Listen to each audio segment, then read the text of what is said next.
morning and welcome to another Clearwater Jazz Holiday Foundation's Young Lions Jazz Master Virtual Sessions. I'm your host, Michael Cornoto, and we have a treat today. Today's educator is none other than Jeremy Carter, and the topic is musical color wheel. Very excited to hear what Jeremy has to share with us. Don't forget, if you enjoy today's sessions, you can check out more free sessions that's coming up. Just go to our website, www.clearwaterjazz.com/education. And if you have any feedback, we would love to hear what you would like to suggest, whether it's a topic or just give us a little bit of information on what you like about what we're doing. You can email us at info@clearwaterjazz.com. And don't forget, if you have any questions, just go in the chat feature, type out the questions, and we'll try to reserve some time at the end of the day's session to answer any kind of questions. And just to give a little shout out to our sponsors. Don't forget to check out the studio archive of the past video sessions at clearwaterjazz.com's education and outreach section. And that's brought to you by Blue Water Wealth Management at Stewart Partners and Duke Energy, as well as the Young Lions podcast, wherever you stream. And that's brought to you by our friends over there at Marine Max Clearwater. Just search Young Lions Jazz Master Virtual Sessions. So Jeremy is no visitor to Clearwater Jazz. We all love his music. We've seen him perform, and he's been presenting here as well. Jeremy is one of the most sought-after saxophonists around, such an incredible performer. He's traveled the world recording and sharing the stage with some of today's top acts. With several sold-out appearances to his credit, Carter's entertaining and engaging delivery is always a delight to the listeners. And Jeremy and the Jeremy Carter Rubber Band have also been a regular at Clearwater Jazz Holiday Wanderlust music series, and we have loved having them to be a part of it. So if you haven't seen his past sessions, you should always go back and check out the conversation series that he had with Sam Dillon, or how about the one with Terrence Martin? That was an awesome one. Or Mike Tucker, and the list goes on and on. So without any further ado, Jeremy Carter, the stage is all yours. Yes, sir. Yes, sir. Thank you very much. How's everybody doing out there? I hope this message reaches you well. Just to kind of piggyback off what Mike was saying, thanks so much to all of our sponsors and partners out there, Clearwater Jazz Holiday, Steve Weinberger, and everybody over there else at Clearwater Jazz Holiday that makes these events possible. Given the circumstances, these sessions are more and more valuable. We can't gather and get together the way that we normally would. So if you're looking to continue your studies or just looking to pick up an instrument and begin your journey with music, these sessions are an invaluable resource. And this one is no different. The topic I want to touch on today is it's entitled A Musical Color Wheel. And some people might be asking, what is that exactly? Well, I do a lot of educational stuff, and I spend a lot of time talking to other musicians of all ages and abilities. And let me just first by kind of outlining what it is I'm talking about. There seems to be like a large gray area in music. There are certain things that are given, like when you go to a music school, they'll show you what a major scale is, right? Like chords, right? Major chord, minor chord, right? So you have elements like that. You have the foundational blocks to your music, right? And those type of things aren't hard to find. There's a multitude of resources that you can tap into to get stuff like that. What I want to talk about today is it's called a musical color wheel, but my thought process is I want to help kind of get people in the mindset of theoretically or you know, thinking about how to tell a story, how to paint a picture. You know, it's just a theoretical exercise, which whenever I'm playing, I like to use. There's 5 different elements that I always like to incorporate. And for me, they're just the basis. Anytime I get ready to play, it doesn't matter what the situation is, whether I'm in a big band or whether I'm heading up a concert. I'm playing with the 2 horns out front. Maybe you have a guitarist with you out front.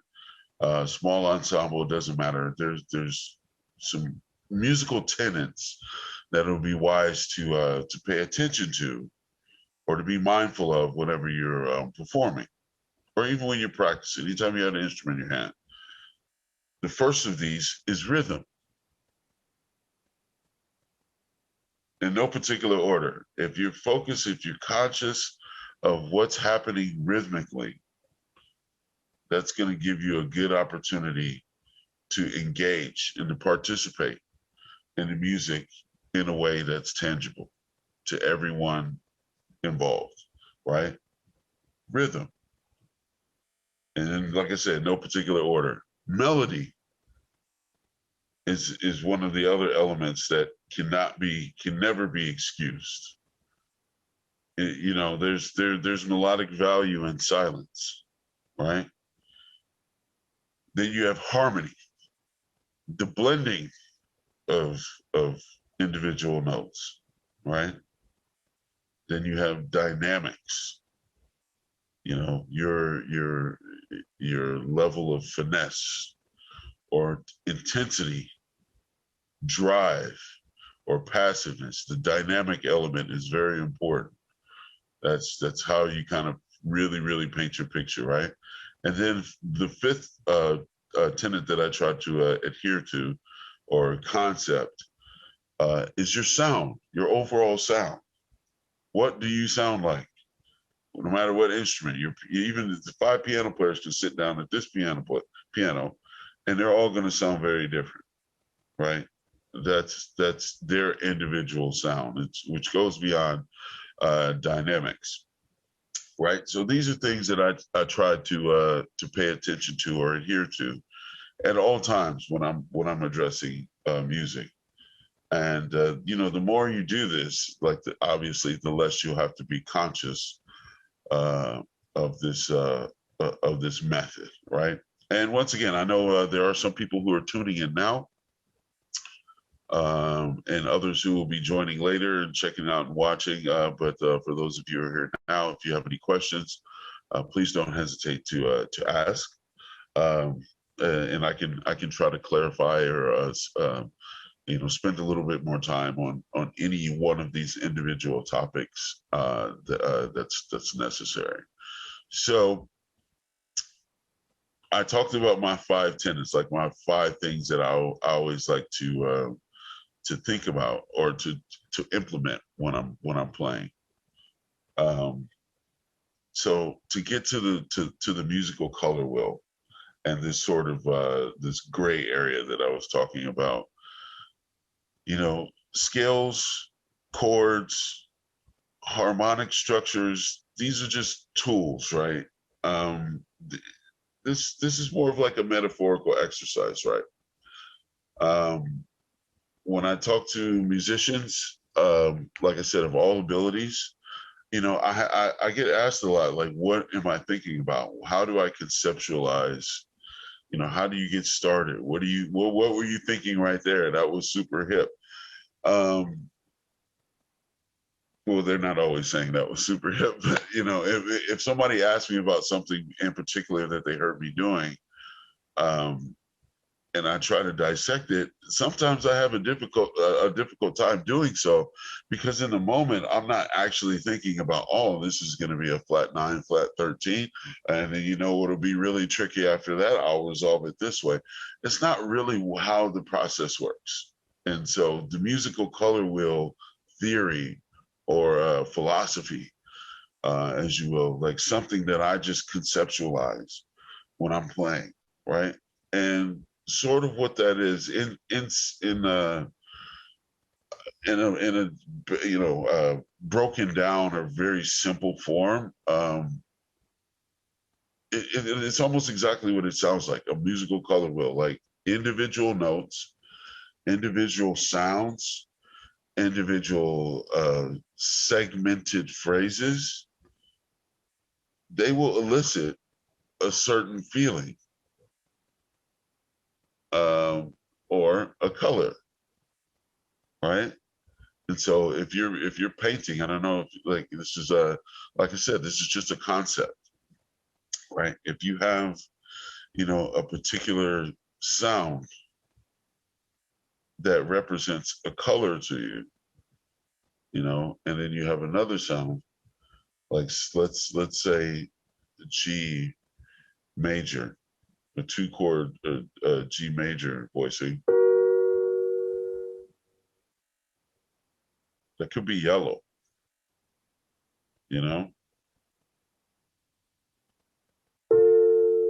G flat could be like a slightly darker color of yellow, right? And so this is just this is just conceptual, right? So there may be a lot of questions after this session or during this session or not, but I like to think about painting a picture. This is a metaphor for telling stories. Like when you start your solo, right? Think about the 5 tenets: rhythm, melody, harmony, dynamics, and sound, right? Try to somehow apply that to, harmonic structures, melodic structures. Yeah. Right? You can take little bits and little pieces, segments of phrases to create a feel or a particular color.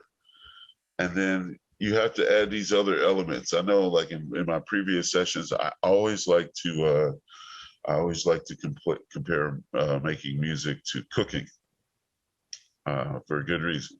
I love to cook and eat. So when you're making a dish, you have different ingredients, right? You have the salt, you have the pepper, you have water, you have your meat. If you're a vegetarian, you got your eggplant, you got your portobello mushrooms, right? And these things just left on their own, they're not going to be very delicious. You have to treat them, you have to cure them. And the curing and the treatment process with music is what happens when you're in the practice room. You have to find out what amounts of each element is necessary to create a tasty dish. What color, what musical color is necessary to create a beautiful piece of music in conjunction with melody, the harmonic value, like how your melody interplays with the stated harmonic value within the piece at the time. How intense are you? How reserved are you? How much of a dynamic swell do you allow to occur? How long is the curve of the dynamic swell? Is it like a peak? Is it a sharp peak and come back down? Is it a broad sweeping curve? It's like, do you just build the intensity, right? And then you start sloping off the cliff like that, right? That's your dynamics, right? Which also plays a huge part, just as much so as what notes you play, how many notes you play, how you structure these notes, right? Like, for example, I'll play one note, right? Nothing wrong there. It's just a note. Surround this one note with 2 other notes. Whoa. That has a value. Right? Take one of the most simple forms in music, Just take the blues. Take the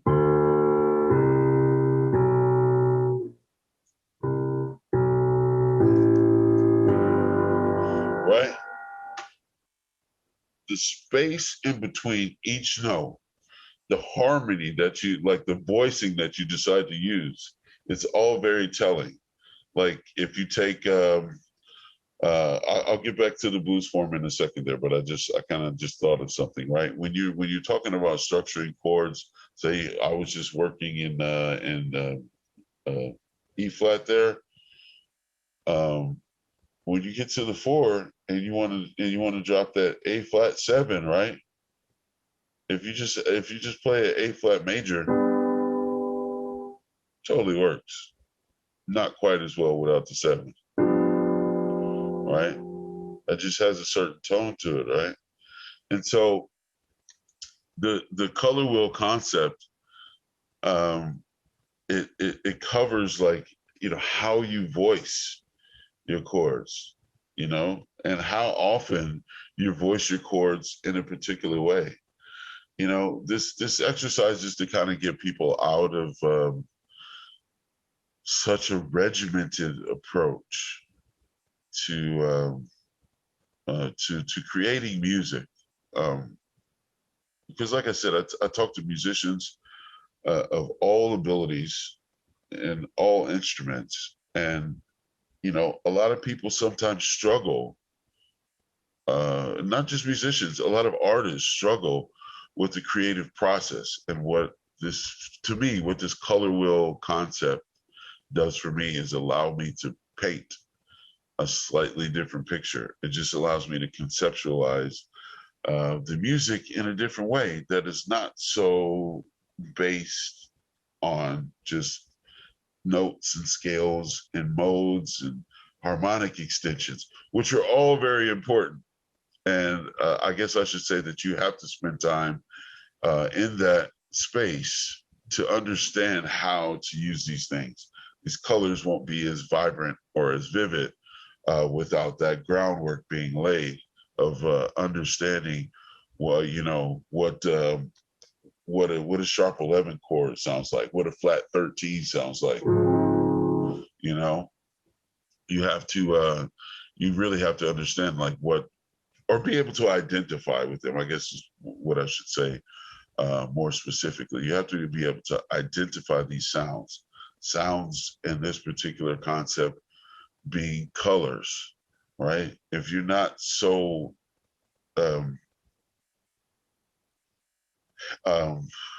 burdened by the complexity of harmonic structure sometimes, like Charlie Parker once said, you learn all this stuff, learn, you practice, and then forget about it and just play. This is a really effective way to, like, make use. And like I said, I'm talking to musicians of all levels and all abilities. If you're just starting out, you obviously need to do some work and to identify with these chordal structures and sounds and voicings in order to make use of them, and in order to free yourself up enough to be thinking about concepts like this, right? Anybody can just wing it, but it really should be based in something, right? You have to be, if it's a symmetrical idea, like if it's a diminished thing, you have to be able to, like, sort of unconsciously not really think about the structure of that sound and just identify with that sound. Like, think about, what is the music supposed to sound like? What should it sound like? Like, just picture in your head, what should the music sound like? And then try to do that, like create those colors, implement sounds, implement ingredients, implement notes, implement melodic figures that will help you achieve that sound.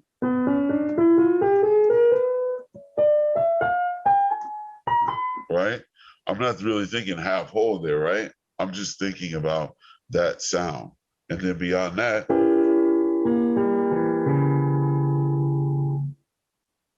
right, that's just knowing, like, what the, I wasn't really thinking about the structure of that chord. That shape, that color it's just really, really familiar to me, right? And so maybe a piece needs that. There's a thing. There's a popular song out that I've had a hard time getting away from here recently.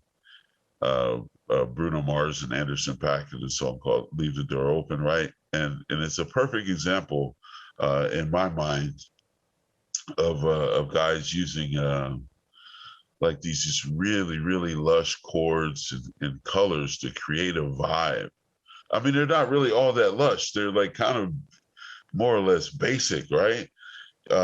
What did they do? Like I was just thinking about. There's a place where it's not really a diminished, but it sounds like a diminished flat 9, flat 13. They do something like uh,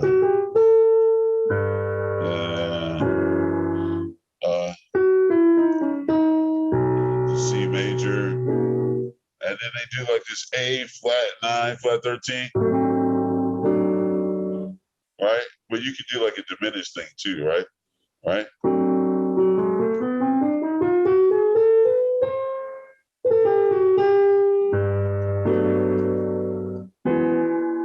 And like a G sus, right? To C, and then to the A, right? So you can just there's so many examples out there of people using like some really, really traditional like out of when I heard that song, it just kind of blew me away. You know, they were doing so many things, like they were using sounds, they were using ingredients that just seemed to be more at home in like a jazz setting, or like I don't know, maybe like a 90s R&B type of setting or something like that. It was just so refreshing. Like there's so much music out there now that that leans on electronic music, electronic instruments. It kind of seems like it's like absent of any type of real color, any real feeling or meaning. It's just like they were more interested with like Instagram likes than actually trying to make music. Like there's just something really special about people like tapping into like true artistic expression. I guess I'm like, I hope I'm communicating this idea well. But the thing, there's so many different examples I could use. Like if you think about the movie Ratatouille, I don't know if anybody's out there seen it, right? If you haven't, definitely check it out. It's one of my favorite animated movies. But there's a few scenes in the movie, for those of you that have, where Remy, the rat chef, I won't give it away for those of you who haven't seen it, but there's a scene in the movie where they're trying to explain. He's trying to explain to his brother what it is he's experiencing. There's something inside you that, whether you're attracted to music, and then more specifically say, from my perspective and from my position, I'm a saxophone player. So, I mean, there's just a certain way, a certain tingly feeling that, I get when I'm dropping my reeds in the water and I open the case and the instrument, just the smell of it and the look and the keys. I mean, it looks just as beautiful to me as it did the first day. But anyway, Remy is in this movie and he's trying to explain to his brother, like, what it is about cooking that is so special to him, right? He has like, you have the strawberry, right? He takes a bite of the strawberry, and they're illustrating this idea of like, the strawberry has pop, right? And then he takes like a piece of cheese, right? You wouldn't necessarily think about cheese and strawberries, but as an artiste, as someone who has a very acute and nuanced sense of taste or color, if you will, in this instance, you combine the cheese with strawberry, and then you put them together and bop, you have something, So I mentioned that to say that there's some things within music. Maybe it was a song that you heard when you were a kid that, your mom used to play when you were in the shower, or you were getting ready to go to bed, or when she was cooking, when you had family gatherings around the house. I know for me specifically, there was certain music that that I heard, and regardless of what was going on, if I heard that, it gave me such a sense of comfort and contentment. Like I just knew everything was okay. Some of this for me was James Brown, Stevie Wonder, Bobby Blue Bland, Tyrone Davis. This is the kind of the stuff that I grew up listening to. And there are certain sounds like that James Brown beat. Whenever I hear that, there's a certain like cadence in that just makes me feel a certain way. And to bring it back around conceptually, that sound has a color. It has a musical value. So it's very abstract, right? For everybody it's different, but that sound has a color. It's represented, or it's connected to a particular emotion or expression. And yeah, all I would suggest is like dig into that a little bit more. If like, don't rely on harmony and scales and individual notes. The technical aspects of the music, all very important, all very necessary. These suggestions or these theories that I'm floating now are more for people to get connected to, a more artistic brilliance, which I think is inside all of us. You know what I mean? Like there's nothing that I remember. I did this. I attended a clinic with Chick Corea and Robert Glasper, and one of the things that stuck with me from that session was Chick was, everybody, like there was a panel. There's, I don't know, maybe 12 or 15 of us that got to attend this thing. They were doing a taping, and we were asking questions, and somebody asked about, this very thing. There's all these you got NEC, you got Berkeley, you got all these fine institutions of musical learning, right? But Chick was saying that, to some degree, they can only do so much. This musical color wheel concept was sort of born out of some of these experiences that I got to experience, that I got to have with some of my heroes, Chick Corea being one of them. I got a chance to talk with a lot of the guys that I admire, spending time up in New York. It's kind of sounded like to me they were saying the same thing. So Chick was saying that music schools can only take you so far, right? Or they can only do so much. There's something else that is sort of missing. There are holes, there's gaps, there's areas of void that as an artist, you can only create the pieces that are necessary to fill that void, right? Whatever it was that brought you to music, that tingly feeling you got, or that feeling of happiness you heard when that Carpenter song came on, or there's just so much music out there, such a rich tapestry of resources. There's a little something in there for everybody, whether that's Rod Stewart or Barry Manilow. You know what I mean? Like there's so many things out there, and you will have these reactions, these natural associations to these things, whether it be an experience in your life, just a summer where you took a road trip, or where you were on vacation, the birth of your kid, or just there's all these things, your favorite food, your favorite leisure activity. All these things will lead you. They'll allow you to tap into something else. And if you're sort of conscious of all these things and you try to make sense of them, you know what I mean? Like you don't want to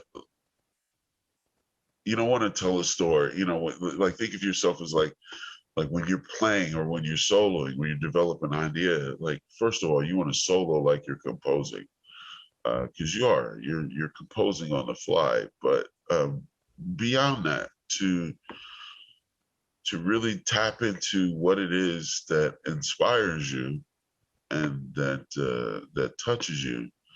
And sometimes we don't even directly know. There may be some things that we're tapping into that we're unaware of, you know. But if you try to stay focused and you remain diligent, you know, if you're deliberate about like trying to see what it is, even if it's unknown, just go with it, you know, and try to make sense of it. Try to tell that story. Try to develop an idea within that. And you I don't know, at least I hope that if you're successful in like trying to implement this theoretical approach, I think that you'll find, like, at least for me, it's like much more satisfying when I tap into things that I'm not really even sure of at the time, you know. And I also feel like I'm able to do much more with less, you know. Like I'll take an idea, I'll take a figure, and just really try to extract everything I can from it before moving on, which presents some challenges in and of itself. You don't want to sound repetitive. You don't want to, like, you know, certain things people can go numb to, or, you know, see if you're not creative enough and mutating the idea, it may not have the same impact, right? So to create something that is full of suspense, full of wonder, full of whimsy, full of, you know, fun and laughter, or maybe sadness, that is heartfelt, that's authentic, that's organic, that doesn't sound like an exercise, is really difficult. And so these are some of the things that I would suggest for players of all levels and abilities to try to focus in more on, instead of so much the technical aspects, because I think that you know, not only will it like lead you into places that you maybe never thought possible, but, you know, I think maybe you'll tap into something that you may be completely unaware of being there. You know, there's I mean, if you think about your senses are a lot stronger than you think, right? If you think about a storytelling arc, right? If you're implementing all the musical elements that we talked about: rhythm, melody, harmony, dynamics, sound, and then a musical tapestry, a musical color wheel, if you will, right? And you implement that within the storytelling arc, you know, when you start playing right away, no matter what you do, that's your introduction, right? And that can be done with as much or as little information or data as you feel fit, you know. Like if you're starting off, space is an element. Like you can, like, there's a lot to be said about space, right? If you just like all you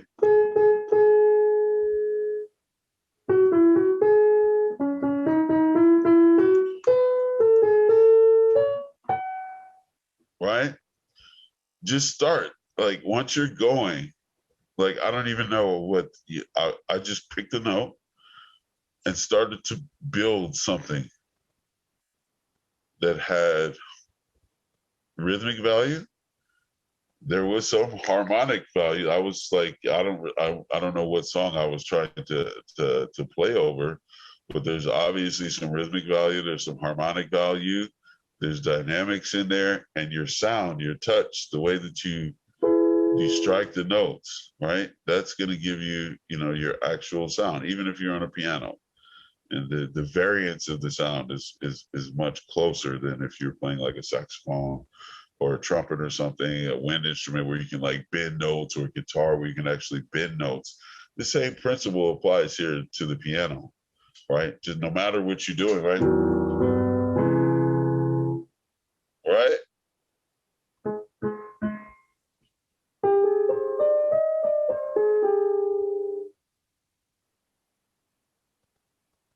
that's a color, right?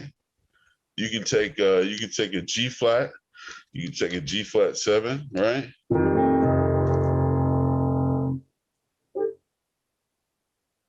Right. What about a flat 5?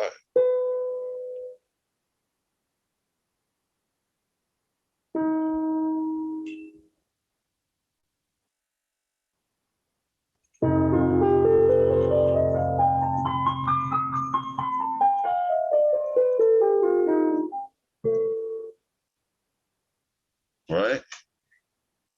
Like one note, one little. I mean, like your use of space, your use of time, your use of like a lot of people when they think of rhythm, they just think about like the beat. Like you have like a lot of people have like a really narrow view of rhythm, you know. But I mean, that could be your one prominent and overriding element that you choose to focus on within your time, right? You can start right off and just say like, hey, my focus is going to be rhythm. You know, you may be doing some really, really cool stuff harmonically, but the focus of what you're doing is really on rhythm. And right, so your tempo, your pace, right? So say, I mean, let's say you're doing like a modal tune, right? Like your rhythm, it could also be represented by your pace, right? You can play like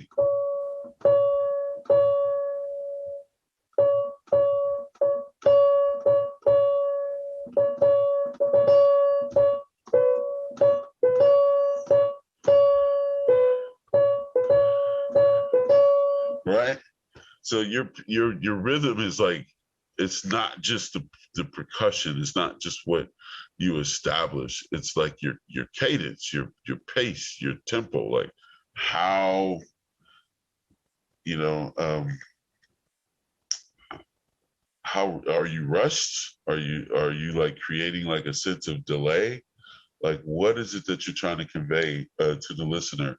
All these things are really important, and they're all elements that will, you know, hopefully allow you to, you know, maybe think outside the box a little bit, like and be a little bit more free and what you're doing, and you'll be able to kind of maybe tap into things that, like I said, you were not all that consciously aware were there or possible, or you know, sometimes we'll get in our own way. You know what I mean? Like we'll allow or we'll prevent ourselves from doing something for no good reason.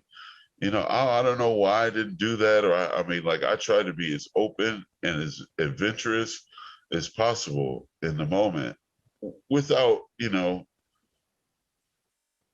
without losing sight or losing context or contact with the potential listener. Like I'm not just going to go up and do something that's like completely self-serving, but I will allow the freedom necessary to extract everything that's possible from the exercise. So yeah, Michael, I don't know, are there any questions out there? Anybody tapping in? Yeah, here's a question here. Yeah. So you was talking about being a free player and thinking out the box. So Yes.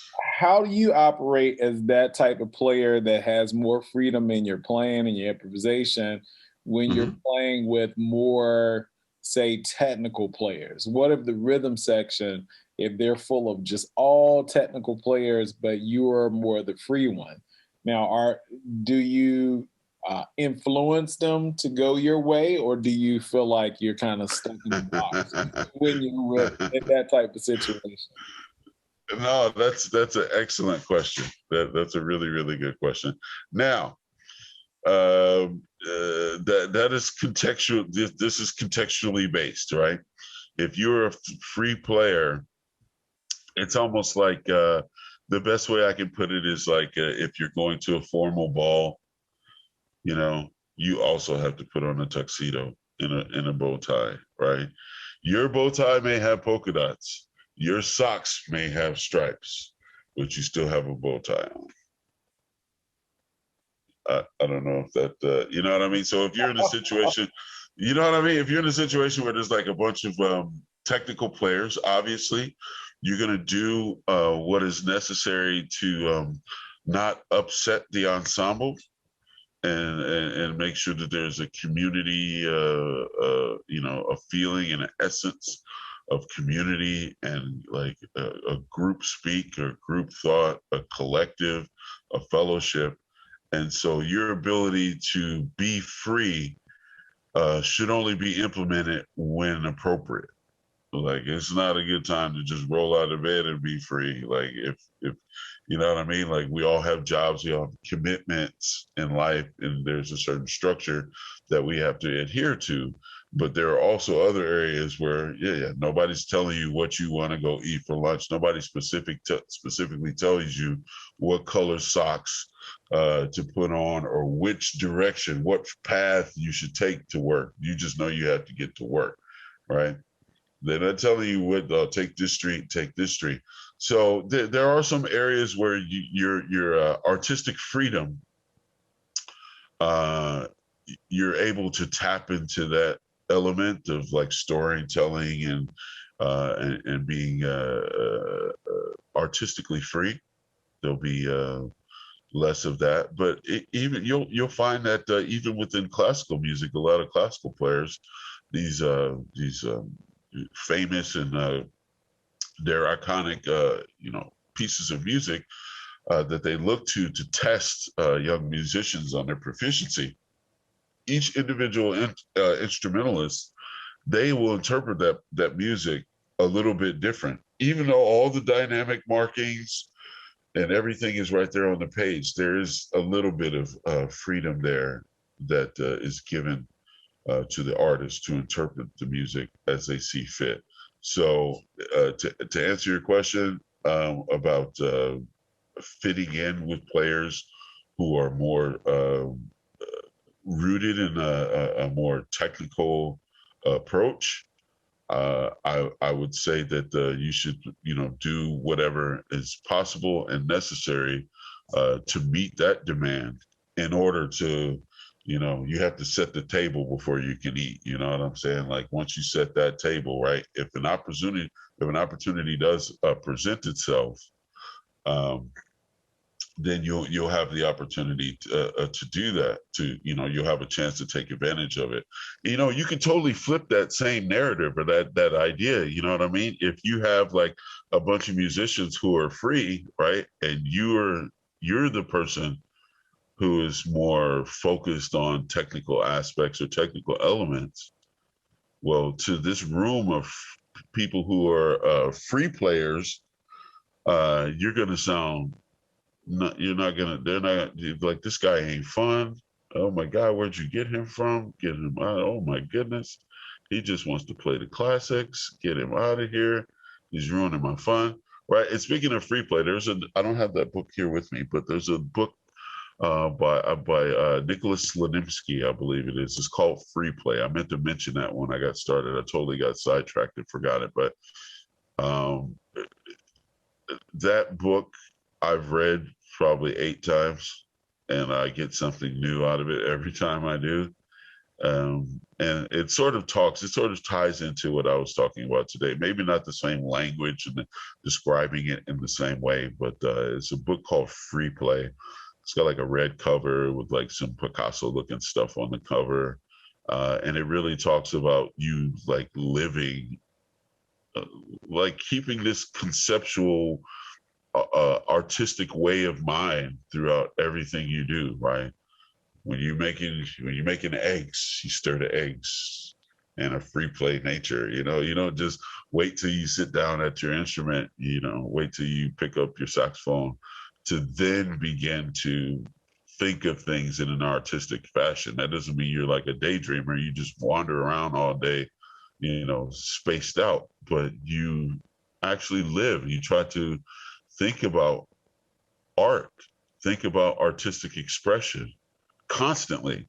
These are one of the things that like you can practice the scales, you can get your fingers tight, You get your embouchure stronger, and get your get your diaphragm and your wind stronger for instrumentalists, and you can do things to enhance the physical and technical elements of the music. But how often do you practice play? Like just practicing, like being a funny, just being, being in a space that is not so burdened by a lot of technical factors. There's a lot of situations where you have to, like, you got to follow the speed limit. You have to do this. You have, you know what I mean? Like, there's a lot of rules. There's a lot of places where you have to be very structured and be very regimented. And then there's a huge swath of space where there is no boundaries. There are no walls. There is no floor. There is no ceiling. You have to create the boundaries. You have to create the space. You have to create the context. So yeah, I hope that clears that up a little bit.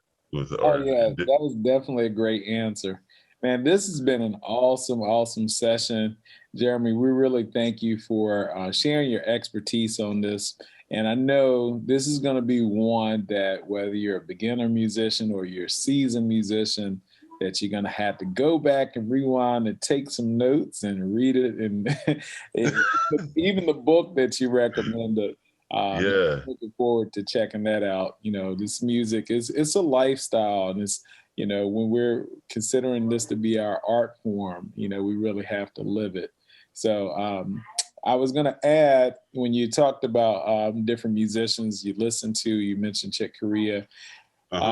One of the most free concerts I've ever been to was Herbie Hancock, where it started off with, a couple tunes that people knew, and then they went somewhere in the stratosphere that, the average listener was like, okay, what's happening here? Right. But the musicians in the room were like, wow, that's amazing. And the priceless part about all of this is they can never play it like that exactly again.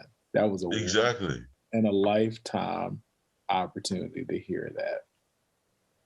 So we want to thank you for doing this again, Jeremy, and we want to thank our sponsors and Clearwater Jazz Holiday. Don't forget, check out the upcoming sessions. Go to our website, www.clearwaterjazz.com/education, and please continue to share with others the great wisdom and knowledge that you're getting through these sessions, and we'll see you on the next one. Keep it swinging, everybody.